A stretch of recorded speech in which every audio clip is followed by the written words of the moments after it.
Hello students, now welcome to business point of view. और आज का हमारा जो टॉपिक है चैप्टर नंबर फर्स्ट का, वो है हमारा लेवल ऑफ मैनेजमेंट। देखिए, लेवल ऑफ मैनेजमेंट क्या है, कल हमने इम्पोर्टेंस पढ़े थे इसके, और इसके नेचर भी हमने पढ़े थे। नेचर में हमने देखा कि मैनेजमेंट साइंस और आर्ट दोनों है। अब हम थोड़ा सा मैनेजमेंट में अंदर की तरफ चलते हैं और वहां पर देखते हैं कि मैनेजमेंट कार्य करता कैसे है। तो मैनेजमेंट को 3 भागों में बांटा गया है यहाँ पर, जिसमें पहला आता है हमारा टॉप लेवल मैनेजमेंट। यानी मैनेजमेंट के जो लेवल हैं उनको 3 पार्ट में डिवाइड कर दिया है। तो पहला जो पार्ट है आपका वो होता है टॉप लेवल मैनेजमेंट। यानी कि टॉप लेवल मैनेजमेंट क्या है, किसे कहते हैं टॉप लेवल मैनेजमेंट। देखिए, टॉप लेवल मैनेजमेंट के अंदर board of directors, CEO, managers, ये सभी आपके टॉप लेवल मैनेजमेंट के अंतर्गत आते हैं। इट मीन्स जो उस ऑर्गेनाइजेशन को, उस फर्म को जो ऑर्गेनाइज करा रहे हैं, जो ऑपरेट कर रहे हैं, वही हमारे टॉप लेवल मैनेजमेंट कहलाते हैं।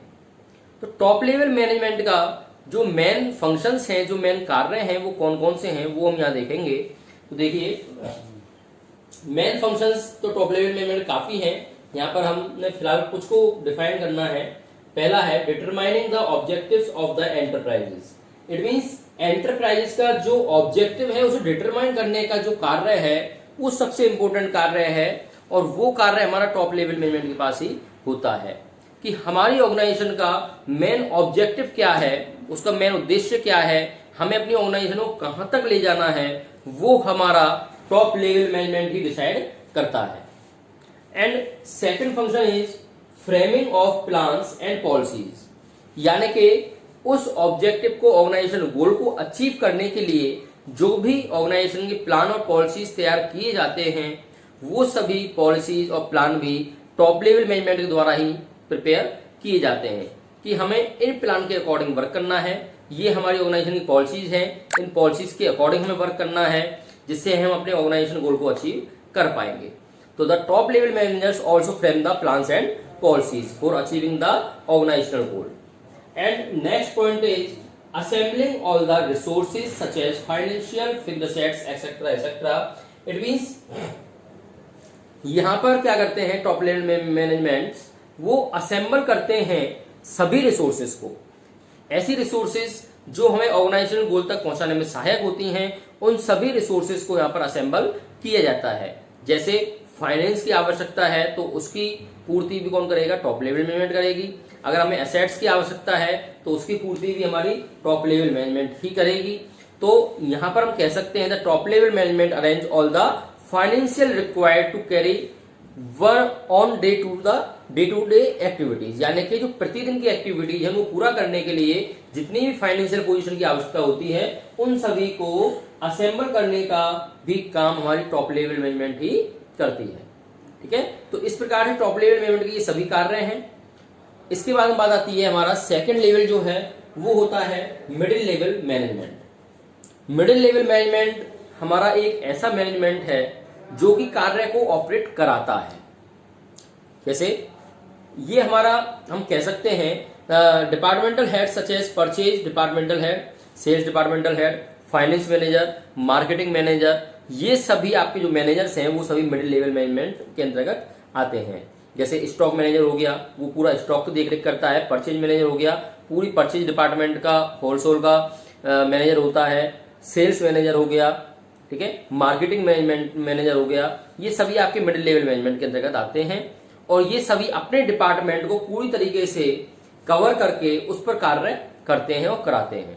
तो ये सभी हमारे मिडिल लेवल मैनेजमेंट में आते हैं। इनके फंक्शंस क्या है, तो देखिए इनके मेन फंक्शंस में आता है जैसे interpretation of policies framed by the top level management to lower level management. It means top level management के द्वारा जो भी पॉलिसीज और प्लान्स फ्रेमिंग किए गए हैं, उन सभी प्लान और पॉलिसीज को लोअर लेवल तक पहुंचाना और उन पर कार्य को कराना। यानी कि टॉप लेवल मैनेजमेंट तो केवल एक बार प्लान और पॉलिसीज को फ्रेमिंग कर देगा, लेकिन उसको ऑपरेट कराना और उस कार्य को उन प्लान और पॉलिसीज के अकॉर्डिंग करवाना, वो सभी कार्य आपका मिडिल लेवल मैनेजमेंट का ही होता है। सेकंड आता है हमारा organising the activities of their departments, यानी कि रिलेटेड डिपार्टमेंट्स की जो भी एक्टिविटीज हैं उन सभी को ऑर्गेनाइज करना, उनको एग्जीक्यूट कराना, वो सभी हमारा इसी का कार्य होता है मिडिल लेवल मैनेजमेंट का। यानी कि so they organise all the resources and activities of their departments, यानी कि इस डिपार्टमेंट की जितनी भी एक्टिविटीज हैं, रिसोर्सेज हैं, उन सभी को ऑर्गेनाइज करना और उनको एग्जीक्यूट कराने का जो कार्य है वो हमारा मिडिल लेवल मैनेजमेंट का ही होता है। Next is cooperate with other departments, सभी डिपार्टमेंट के साथ कोऑपरेट बनाए रखना, ये कार्य भी हमारा मिडिल लेवल मैनेजमेंट ही कराता है, क्योंकि फंक्शन तभी स्मूथली वर्क कर पाएगा जबकि हमारा सभी के साथ में कोऑपरेशन होगा। अगर कोऑपरेशन नहीं होगा तो हमारे फंक्शंस भी स्मूथली वर्क नहीं कर पाएंगे। That is clear. तो ये हमारा मिडिल लेवल मैनेजमेंट था। अब आता है हमारा last and lower level management. Lower level management means जो कि हमारा सबसे निम्न स्तर का मैनेजमेंट होता है, लेकिन कार्य इसके बिना संभव नहीं है, क्योंकि ये तो फ्रेमिंग करते हैं और ये उस फ्रेमिंग को एग्जीक्यूट कराते हैं, लेकिन एग्जीक्यूट करने वाले, कार्य को करने वाले वो हमारे लोअर लेवल मैनेजमेंट के अंतर्गत ही होते हैं। तो इसके जो फंक्शंस हैं वो कौन से हैं? पहला, रिप्रेजेंटिंग द प्रॉब्लम्स, ये क्या करते हैं? अपनी प्रॉब्लम्स को रिप्रेजेंट करते हैं मिडिल लेवल मैनेजमेंट के सामने कि भाई हम लोगों को कार्य करने में ये समस्याएं आ रही हैं, और वो धीरे धीरे उन प्रॉब्लम्स को सॉल्व करता है। यानी कि रिप्रेजेंटिंग द प्रॉब्लम्स और grievance of workers before the middle level management, the supervisory level managers are directly linked with subordinates, so they are the right persons to understand the problems and grievance of subordinates. They pass these problems to middle level management. यानी कि कार्य करने में जितनी भी समस्याएं, परेशानी, कठिनाइयां आती हैं, उन सभी को ये मिडिल लेवल तक पहुंचाने का कार्य करता है और मिडिल लेवल उन सभी पर समस्या का समाधान करता है। तो ये रिप्रेजेंटिंग द प्रॉब्लम्स है, यानी कि प्रॉब्लम्स को रिप्रेजेंट करना। Next is maintaining good working condition and developing, यानी कि क्या करते हैं एक अच्छी वर्किंग कंडीशन को मेंटेन करके रखते हैं, डेवलप करते हैं, और relation between superior and subordinates, और जो भी इनके सुपीरियर्स होते हैं और सबऑर्डिनेट्स होते हैं उनके बीच में एक अच्छा संबंध स्थापित करके रखते हैं। The supervisor managers provide good working condition and create supportive work environment which improve relation between supervisors and subordinates. ये क्या करते हैं? एक अच्छी वर्किंग में कार्य करते हैं, गुड वर्किंग कंडीशन को मेंटेन करके रखते हैं, और आवश्यकता पड़ने पर ये सुपरवाइजर और सबऑर्डिनेट्स इनके मध्य एक अच्छा संबंध स्थापित करते हैं ताकि आवश्यकता पड़ने पर आसानी से उनसे बात की जा सके और अपनी समस्या का समाधान निकाला जा सके। यानी जितने भी हमारे लेबर ग्रेड होती है, वर्कर्स होते हैं, वो सभी हमारे लोअर लेवल मैनेजमेंट में ही कार्य करते हैं। तो उनके सामने जो भी समस्याएं आती हैं वो अपने सुपीरियर्स से तक, अपने सबऑर्डिनेट्स तक पहुंचाते हैं और वो अपनी समस्याओं को ऊपर पहुंचाते हैं, यानी कि एक चेन बाई चेन सिस्टम चलता है।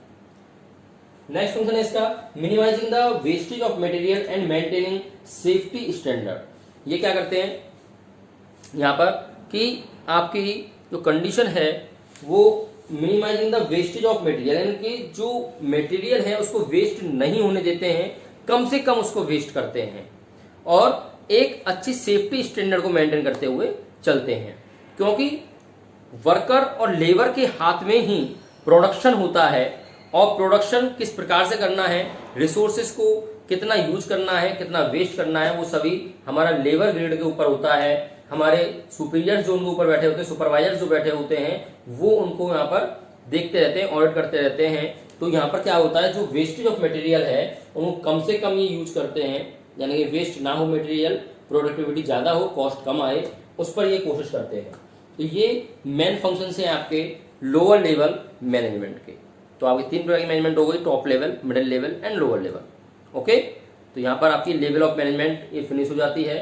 अब आप तीनों लेवल के मैनेजमेंट को अच्छे से ध्यान से पढ़ें, इनके फंक्शंस देखें, कोई डाउट हो तो आप पूछ सकते हैं। Okay, thank you so much.